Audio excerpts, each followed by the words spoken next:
I'm open, whether it's AEW, WWE, NWA, Game Changer, AAA, you name it, any continent, in discussions with folks, in India right now.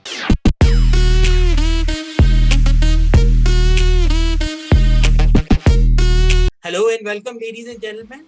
I saw this man on my television screen in the 90s in WWF and in WCW. I saw him dominate the TNA roster all through the 2000s. I had the honor of meeting him in India in the 2010s and interviewing him.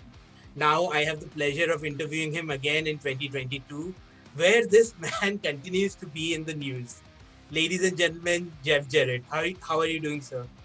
Riju, my friend, we go way back, don't we? In your country, we've had lots of chats. I like your Metallica shirt today. You always bring a little Americana to my screen from Mumbai. A little kushti, a little kabaddi, a little butter chicken. What do you want to talk about today? I want to talk about a lot of things, but I mean, to begin with, at Sportskeeda, we are not supposed to talk about ourselves so much, but I'm going to break the rule just this one time. Let me just say that when I was starting out in this field, you were one of the first people who helped me out right at the start. You spoke to me at length when I was just starting out, and I had no followers on Twitter. I still don't really, but you followed me when I had less than 10 followers. And that is something that has meant a lot to me over the years. And I've tried to, make the newcomers who come to Sportskeeda make us feel as welcome as you made me feel. So thank you so much. Oh, how about that, Riju? I didn't realize, I was ground floor with you. But I can remember, the hotel in Mumbai, was that the Westin that we stayed at? It was. Beautiful hotel, great food, good times. But we had our media day in there and we chatted quite a bit. And the Rinka King days, lots of good times in your country. So glad to be here today, ready to chat my world. And we got all kinds of things to talk about. Got an action figure coming out this week with Matt Cardona and Brian Myers and me and Conrad. Got a video game. I'll let you steer the conversation, but we got lots of ground to cover. Yeah, so I said so many good things about you. How does that same guy go to Mexico and get the whole crowd to turn on him and his wife? Wait, you're saying the crowd turned on me? I believe so, no? I think, I didn't have any part of that. They've always disrespected me in Mexico. And I fly from my home, go down there, work hard, at times try to feed them. Going to the ring, I'm throwing out some of their core ingredients, palace and tortillas. And for whatever reason, they've never really ever given me and my wife a warm welcome. So I have always lived by the adage that, if you give respect, you get respect. So they've never really given me respect. I'm a two-time mega champion. I won King of Kings, the Raider Rays championship years ago. In a lot of ways, I have been a part of that organization back since 2002, 2003. Antonio Pena, the founder of that organization, he came in the early days of TNA, and that's how our relationship started. I welcomed him at TNA with open arms, but I've never quite received the same reception when I go in their home country. So I always like to say, Riju, I put it on them. They get what they ask for. And seeing Vampiro come out, that was a blast from the past. I mentioned watching you in WCW. What was that like? That whole WCW kind of reunion. I'll leave Vampiro's comments to Vampiro. He loves to talk about himself, and I'll leave it just at that. Latin Lover, on the other hand, truly a megastar in so many different ways. He, won multiple times, all kinds of prestigious, whether it's Raider Rays, whether, whatever the show was, he always really overachieved in a lot of ways. And then he went off and won the Mexico version of Dancing with the Stars. I know you in India know about those shiny dance floor shows, as they're referred to.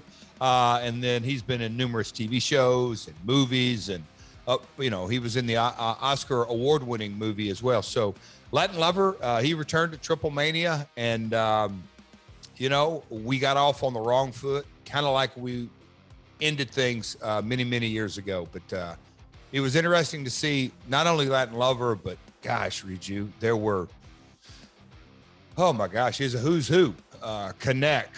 I mean, we could go down the list. Sin Caras, obviously Conan, but every legend, just about every legend, Blue Demon, so many different stars from the 80s, 90s, 2000s, 2010s, and beyond, and all the modern stars as well. It was a really big event. So I spoke to you again when you were in India with Impact Wrestling the last time around. And I asked you if you are getting in the ring, and you said my days of taking bumps are over. And fast forward some 6 years and you're still taking bumps. I mean, it's not just you, right? I mean, it's you and Christian and Vampiro and Sting. I mean, Sting, I think, is one generation before yours, and he's still taking bumps. So what keeps all of you guys going? It really is fascinating because, I probably, if you remember that conversation, because I have the same conversation, not just with you, with others, that, I kind of reevaluate every year, right around, when some people do a New Year's resolution, I kind of take a look at what the year is going to be, both in and out of the ring. And so, the industry continues as usual to always evolve. I think the pandemic had a lot to do in some ways of just kind of rejuvenating multiple, not just talent, but also the fan base. As the old saying goes, it's hard or nearly impossible to kill a memory. And so there are memories of wrestling fans of different eras and all that. So yeah, whether it was TripleMania or Game Changer Wrestling when the Last Outlaw appeared, I never really thought at this stage of my career that I would be, looking at in-ring, in-ring action. But I am Riju, and so it's just kind of fascinating for me to, like you said, look at Sting, look at others that are in that kind of, Stone Cold Steve Austin. He main evented Mania 15 plus years after he stepped foot in the ring. So it is, in a lot of ways, I think it really speaks of the times, not just not in sports entertainment, but in general. Tom Brady, he's a starting NFL quarterback at his age and not performing good, but great. Absolutely. And you mentioned everything you're doing. You're doing GCW, you're doing TripleMania. You were also on SmackDown, and I know you addressed it on your podcast, but I mean, how did that come about, and will it lead to more cameos, so to speak? You just never say never. The podcast, which we just celebrated me and Conrad, it's hard to believe we've, 1 year. We've been doing the podcast, and we go down different roads and talk about different stories, and whether it's the Ring to King experience in India that relates obviously to Sportskeeda, or it could be the TripleMania and the Monterey Boxing and Wrestling Commission confiscating my tortillas, and me and Latin Lover continue to carry on our in-ring action backstage, and he's the one who left in an ambulance, not me. Or, you talk it to Effy and Game Changer Wrestling, all the different avenues. And then, the WWE came and did SmackDown in my hometown, and there was an appearance. The world is just rapidly changing, and you never really know, not just myself, but you never know where people are going to pop up. And I think that's a fun part of the industry, because we have definitely transitioned over the last, I'll say, 3 to 5 to 7 years into the, I call it, you can call it the streaming world, the streaming generation. And in the streaming generation, our phones are in our pockets, and you can call it the YouTube generation. So the exchange of information and content creation is instantaneous. So I think it's a healthy way for the industry for me to be able to pop up in WWE, Game Changer, AAA, and NWA. I was on their show earlier. So you never know, Riju. And I think it's healthy for the industry to have that kind of diversity. So obviously the next question is going to be, you mentioned every other promotion, but All Elite Wrestling. Would you be open to, say, a creative role with the company? There is, I will, at this stage, I listen to every, and it's kind of amazing the different phone calls that I'll get from time to time, but I'm open, whether it's AEW, WWE, NWA, Game Changer, AAA, you name it, any continent, in discussions with folks, in India right now, they have a rapidly growing independent wrestling world. But, same as, Germany and France and the United Kingdom, wrestling is very, very healthy globally. One question that everybody asked when I said that I was going to be talking to you was what your feelings were when Mickie James got the Knockouts Championship to WWE. Nobody thought it was ever going to happen. But what did you feel about it? It's fantastic. I was in St. Louis that night. Me and Eric Bischoff had done a live stage show. And so, there was chance with Bobby Roode and AJ Styles in the ring. But when Mickie came down and I go back to my prior comments. I believe the streaming generation that we're currently in, people are very aware of all the different promotions. I tip my cap to the WWE for allowing that, recognizing that when you're the number one organization by far, in revenue, in social media presence, in content creation, they are head and shoulders above any other organization by many, many multiples. When you're in that position, you can essentially write the rules. And look, there are so many other options and opportunities out there, and a lot are being very successful right now. But when you're the leader in the marketplace, you don't have to do that. So I tip my cap to WWE for allowing Mickie to do that. And it created a buzz. But here we are in May, and me and you are talking about an entrant in the Royal Rumble, which could have been somewhat inconsequential, right, because there are so many, there was 2 Royal Rumbles that night matches. Right. We're talking about Mickie James bringing a belt down. So to create a buzz, mission accomplished for those guys. Well done. Absolutely. And again, when you talk about being the last outlaw, you touched upon a lot of points when you spoke about intergender wrestling and everything else that you've done. But even the current landscape of WWE, if you look at someone like an AJ Styles, you were the first guy to actually see that he could be a superstar. And with all of the releases that happened, AJ Styles is still one of their top guys. Same with, say, Bobby Roode or something like that.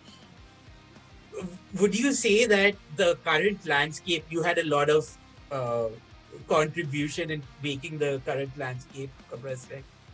I can't say that I had a contribution. I had the opportunity. I think I was very blessed. Again, the was so different from essentially 2002 to about 2010 or 11. It's very, social media wasn't around in the early years, 2002 to 2006 or 7 or 8.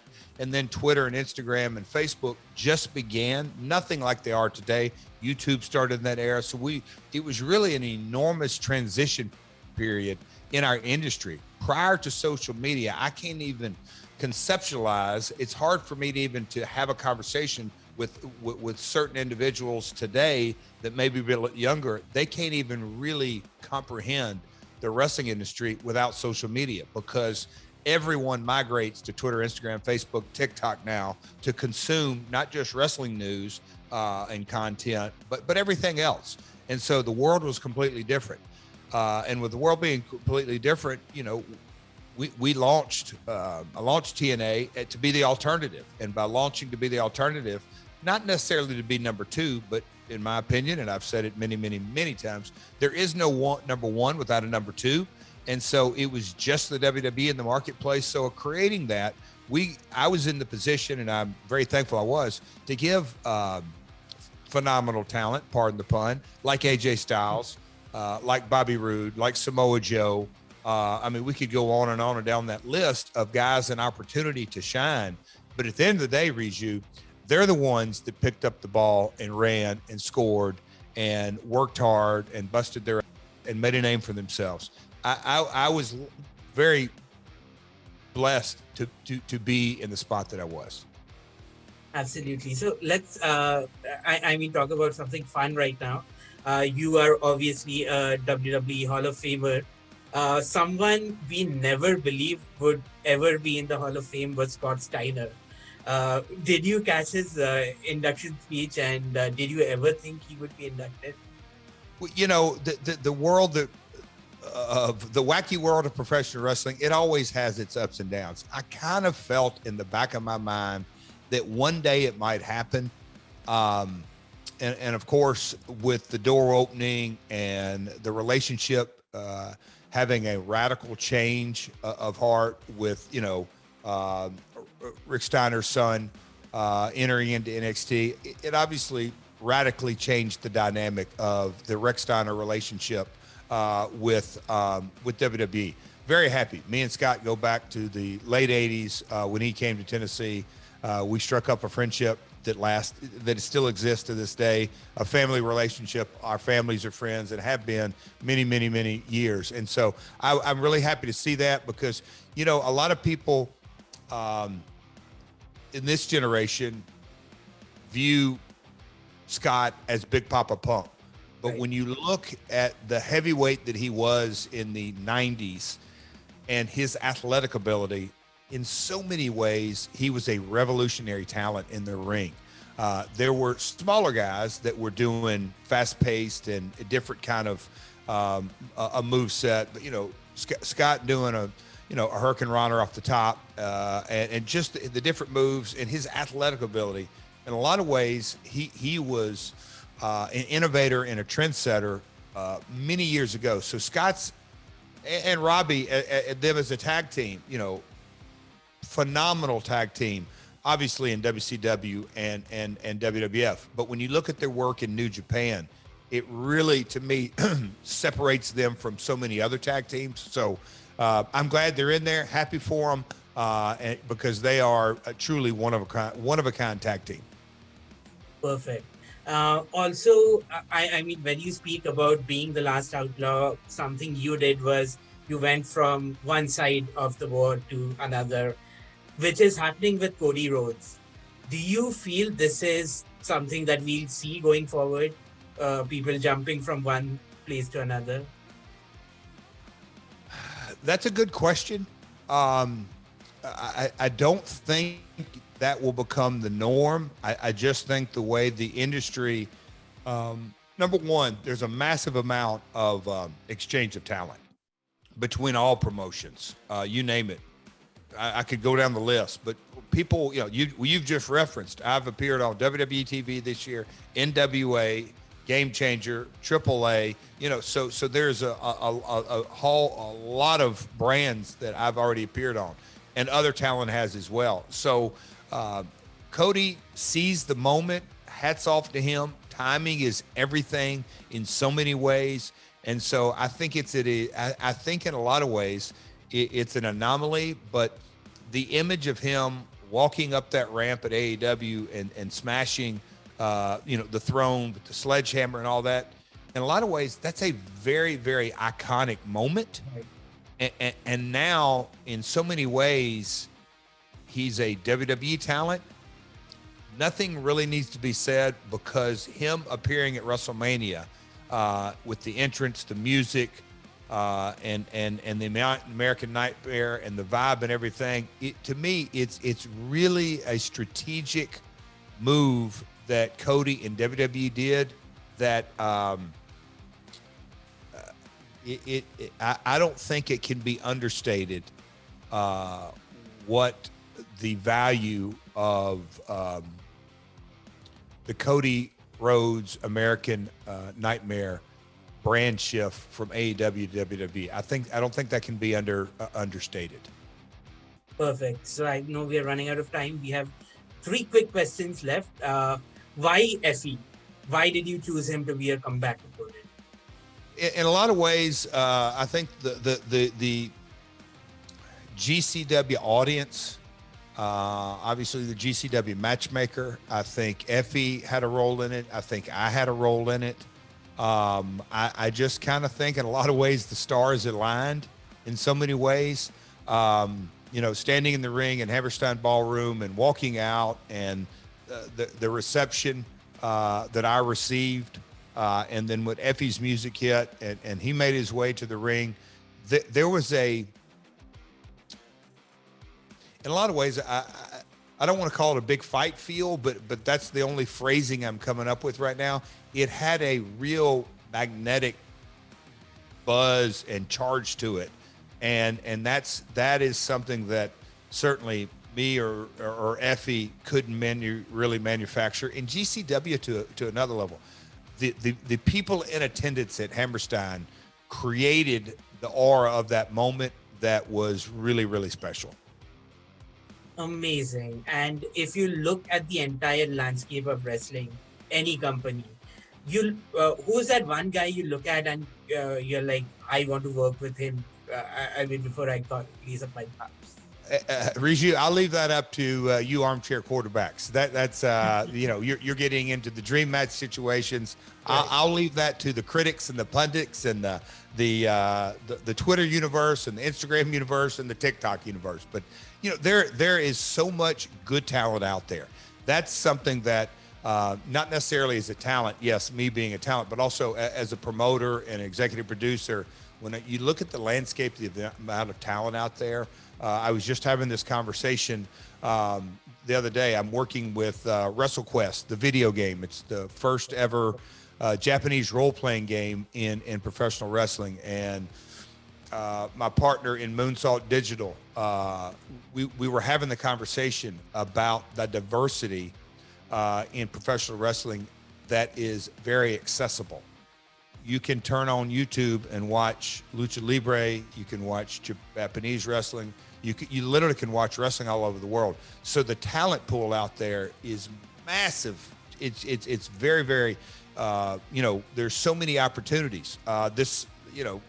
Just now released, I think I said earlier, the action figure of myself and my podcast partner, Conrad Thompson. You can go to, Brian Myers and Matt Cardona and the Major Pod, and you can go to all my socials and find the action figure. But the business has evolved and continues to evolve right in front of our face because, a Japanese role-playing game, action figures, and look, games and video and figures, they've been around for 30 years.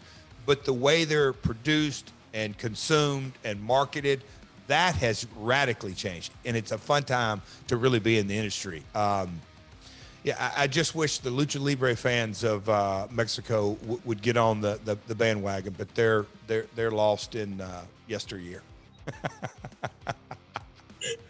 Wow. I love how you can kind of promo in the middle of everything.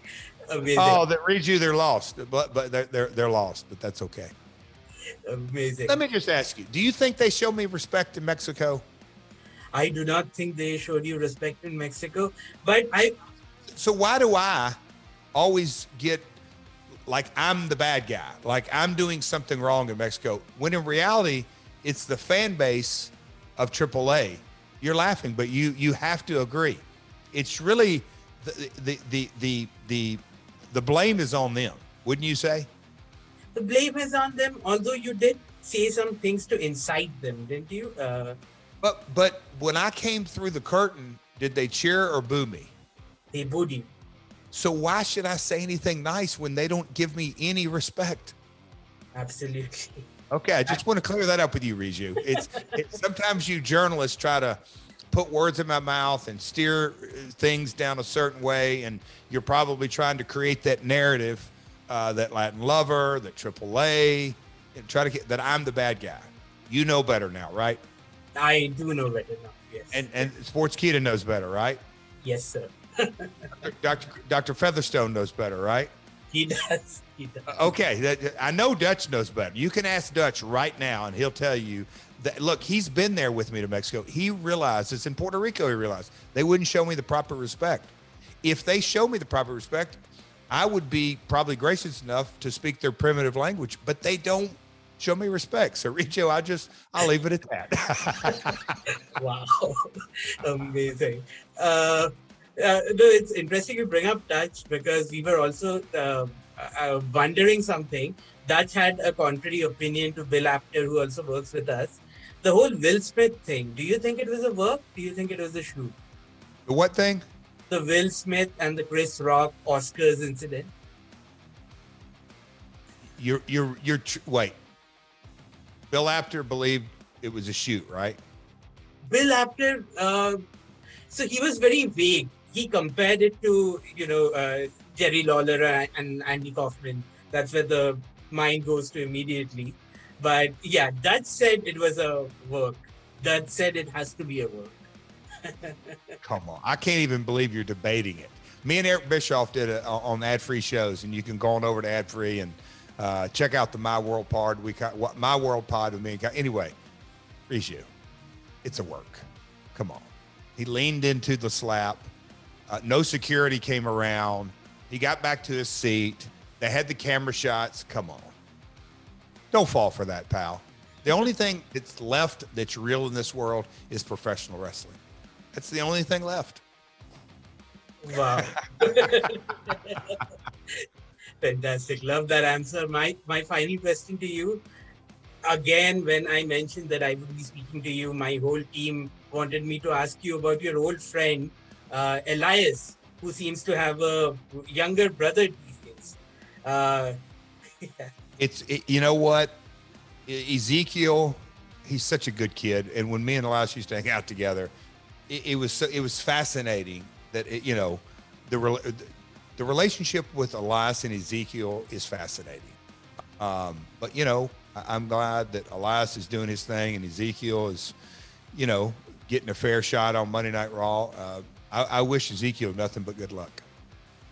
Do you think it's a little like, Joseph Park and Chris Park, that whole story? Abyss was a crazy monster. Joe Park, what a fascinating young man he was. I'll just say he was a fascinating young man. And he used to love to talk about his Grandma Jenny's chili. It would give him some flatulence, but oh, Riju, you're too much. Amazing. Please tell our audience about everything you've got going on, where they can get that amazing shirt that you're wearing. And look, you don't need to plug anything. Go to my socials at Real Jeff Jarrett, Twitter, Instagram, Facebook, and now TikTok. It's all at Real Jeff Jarrett. I can't believe I dove off into the TikTok world. So I'm slowly migrating or navigating my way through there. But no, a lot of fun. Action figures coming out, video game coming out, American baseball. We've got that going on. We didn't touch on that, but Riju, it's been great to catching up with you. I'd love to see you in Mexico one day so you can actually witness the disrespect shown to me. But when you come to America, I'll cook you a meal, my friend. So great to catch up with you. Likewise. Thank you so much.